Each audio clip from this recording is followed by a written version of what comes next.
À 18h18, il va nous plonger au cœur des opérations spéciales des commandos de marine et notamment de ce qui se joue en ce moment évidemment au Mali et dans la bande Sahel, c'est l'opération Barkhane.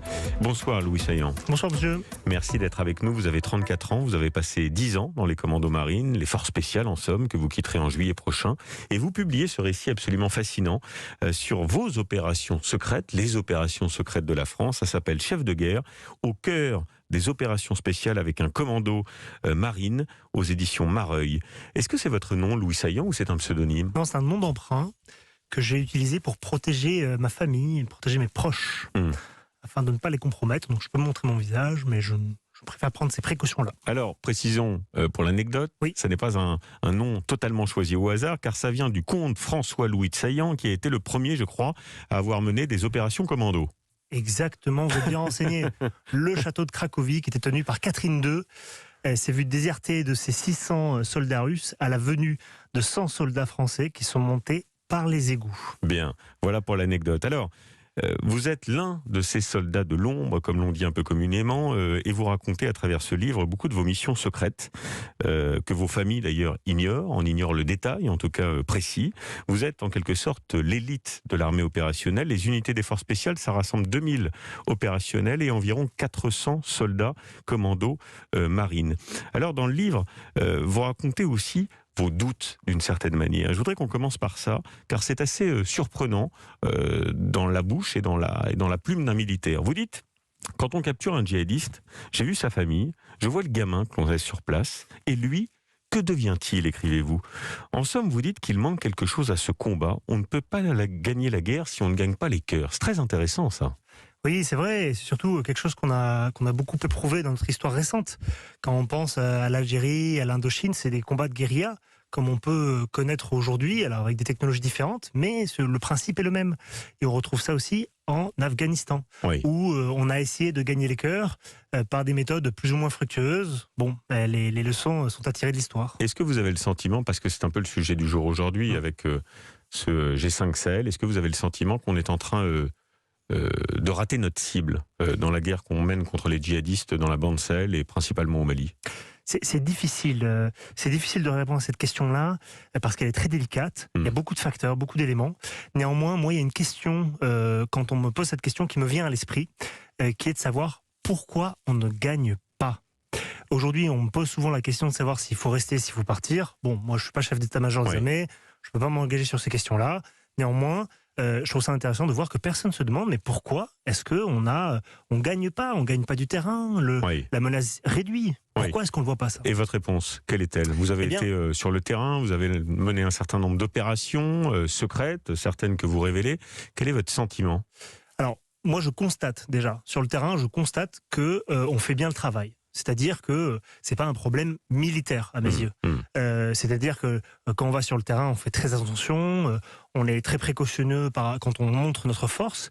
Mais il y a un nouvel élément quand même, c'est qu'il y a un sentiment anti-français qui commence à monter, notamment au Mali, ce qui n'était évidemment pas le cas lors de l'opération Serval, quand on a libéré le Mali. D'ailleurs, ça s'est fait en quelques jours, grâce aux forces spéciales notamment et aux colonnes de l'armée française. Ça n'était pas le cas. On se souvient de François Hollande qui avait été accueilli comme un héros. Il y avait des panneaux François Hollande à l'entrée de Tombouctou, effectivement. Pourquoi aujourd'hui on a perdu cette bataille-là? Je pense qu'il y a une usure dans les esprits. Donc les gens au début ont vu des libérateurs militaires arriver, et maintenant les libérateurs militaires, c'est devenu des gens qui restent, des gens qui restent là, mais qui restent que des militaires. C'est-à-dire qu'il n'y a rien qui se développe de plus que les infrastructures militaires. Alors on a de bonnes relations localement avec les populations. Ça se passe très bien, je peux en témoigner. Néanmoins, derrière, qu'est-ce qui est fait pour qu'on soit plus qu'une simple force d'occupation? Alors c'est comme ça qu'ils nous vous racontez un épisode sur ce cas de conscience que vous avez parfois assez marquant, page 123, dans un combat ultra rapproché avec des djihadistes. Vous en blessez un, vous le soignez et il survit et il devient donc votre prisonnier. Et un de vos camarades vous dit alors, on aurait dû lui mettre une balle dans la tête. Et vous lui répondez, si c'est du tac au tac, bravo pour la répartie, vous lui répondez, c'est cette compassion qui fait la noblesse de notre armée. C'est une conviction que vous avez... C'est tout à fait une conviction que j'ai, et je comprends mes hommes, je comprends ceux d'entre eux qui se sont dit, c'est pas le moment, on va le laisser, il faut qu'on passe à autre chose. Et c'est normal. Quand on s'est fait engager à courte distance, il faut se mettre dans les bottes des bonhommes. C'est-à-dire que vous avez peur pour votre vie. Vous risquez d'y passer d'un instant à l'autre. C'est une intensité qui est très difficilement descriptible. J'essaie de le décrire dans le livre, mais c'est très dur. Donc il faut se mettre à leur place et se dire, vous allez mourir, parfois c'est lui ou vous. Donc à ce moment-là, en fait, moi je comprends les gars qui disent, on va le laisser là et tant pis pour lui. Vous étiez chef de groupe. J'étais chef de groupe à ce moment-là. Quand on est chef de groupe, on dirige combien de... On dirige une quinzaine de bonhommes. Une quinzaine de soldats, et vous partez en opération avec eux, pour des missions secrètes. C'est ça. Le paradoxe par rapport à cette prise de conscience, c'est qu'il y a quand même un tabou quand on est un combattant de l'ombre comme vous êtes, c'est que parfois on part aussi pour tuer. On ne part pas pour capturer, on part pour tuer, pour taper une cible. Alors, je suis obligé de réagir un petit peu parce que pour le coup, on partira toujours sur la capture ou la neutralisation. Donc on va capturer ou tuer, voilà. Donc à chaque fois, même si l'ennemi est extrêmement dangereux, qu'on le sait, on lui offrira toujours cette possibilité de se dire, voilà, au dernier moment, s'il change d'avis, il aura la vie sauve, on lui laissera la vie sauve. Oui. En revanche, s'il prend les armes, il scelle son sort lui-même. Vous avez servi en Afghanistan ? Non. Non ? Non. Vous avez servi en... Sahel, Moyen-Orient. Sahel, Moyen-Orient. Est-ce que vous avez servi en Syrie ? Je ne peux pas répondre dans le détail à ces questions, je suis désolé, j'ai un devoir de réserve. Oui, c'est un sujet dont on a beaucoup parlé, l'intervention des forces spéciales en Syrie auprès des combattants, notamment kurdes, dont on a beaucoup parlé aussi au moment de l'offensive turque, mais je comprends votre réserve sur ce point. Avec parfois des pertes lourdes côté français, c'est d'ailleurs le début de votre livre. Vous revenez sur la mort des deux commandos marines, Cédric de Pierrepont et Alain Berton Cello, tués au Burkina lors de la libération d'otages. C'était le 10 mai 2019. Qu'avez-vous ressenti, vous, quand vous avez appris leur disparition ? C'est une très grande peine. Je connaissais les deux personnages. Alain avait servi dans mon groupe et c'est des gens d'une très grande qualité, déjà. Donc humainement, c'est difficile de perdre des collègues qui sont aussi grands. Et deuxièmement, c'est toujours, même si on les connaît pas personnellement, c'est toujours difficile de voir la perte d'un collègue militaire qui est un frère d'armes.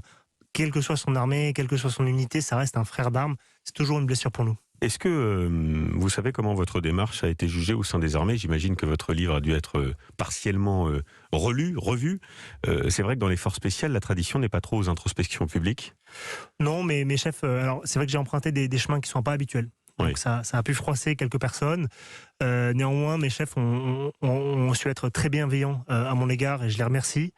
Maintenant, ce bouquin n'engage que moi et c'est vraiment mon œuvre, donc ça ne dit en rien de comment dire. Ce n'est pas l'expression d'une volonté militaire, politique ou quoi que ce soit. Vous parlez aussi de votre engagement personnel. Vous dites par exemple, j'ai été chef de guerre sur le champ de bataille, je serai désormais combattant au sein de la société civile. Ça veut dire quoi être combattant au sein de la société civile ?